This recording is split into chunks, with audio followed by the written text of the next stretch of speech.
Pemerintah Provinsi Kalimantan Timur mulai mengalirkan anggaran untuk warga terdampak COVID-19. Nilainya sebesar Rp250.000 per kepala keluarga. Jauh berbeda dengan besaran bantuan pemerintah pusat yang besarnya Rp600.000. Anggota DPRD Kaltim, Agil Suwarno, mengkritik kebijakan dari Gubernur Kaltim tersebut. Simak informasinya. Inilah surat keputusan Gubernur Kaltim. Sejak pekan lalu, Pemprov Kaltim sudah siap menyalurkan bantuan sosial untuk warga terdampak COVID-19 berupa uang tunai yang bisa dicairkan penerima melalui Bank Kaltimtara dan Bank BRI. Catatan sementara seperti disampaikan Kepala Biro Humas Setda Prof Kaltim Syafranuddin, total penerima Bansos JPS sebanyak 140.660 orang. Datanya sudah clear by name dan by address, namun masih ada data susulan yang masih belum clear dan menunggu proses berikutnya.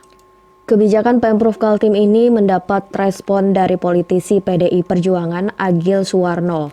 Menurutnya, masyarakat bereaksi dengan nilai bantuan dari Pemprov sebesar Rp250.000 per kepala keluarga.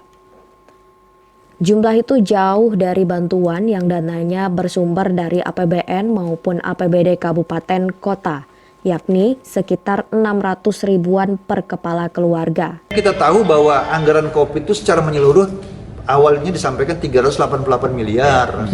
Itu saja. Mengenai bagaimana implementasinya, berapa jumlah yang disalurkan kepada masing-masing kakak, kita belum dapat informasi yang jelas. Tapi muncullah angka 250.000. Itu juga bukan keputusan DPRD, itu keputusan timnya gugus tugas provinsi.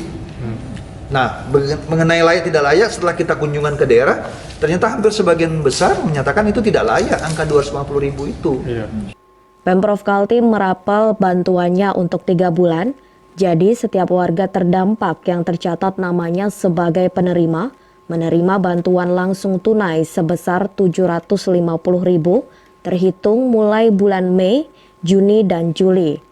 Kalangan DPRD Kaltim beberapa waktu lalu menyoalkan kinerja Pemprov Kaltim dalam menyalurkan bansos, mulai dari kelengkapan data penerima sampai lambatnya pendistribusian bantuan yang kalah cepat dengan pemberian bantuan dari anggaran pemerintah pusat maupun dari pemerintah kabupaten dan kota. Ya ginilah, artinya kalau mau lebih gampang, menyangkut penyaluran dan sebagainya, serahkan saja kabupaten kota. Misalnya dalam bentuk dana atau dalam bentuk sembako, serahkan ke sana, biarkan mereka yang mengeksekusi di sana, karena mereka yang tahu mana yang membutuhkan, mana yang memerlukan, mana yang tidak memerlukan. Setelah itu baru kita minta report-nya dari mereka, bahwa ini loh yang sudah dibantu, mana datanya. Nanti kita cross check. Kalau kita juga mau ikut-ikut membantukan, kita ini kan nggak punya basis data yang jelas. Basis datanya kan dari kabupaten kota semua.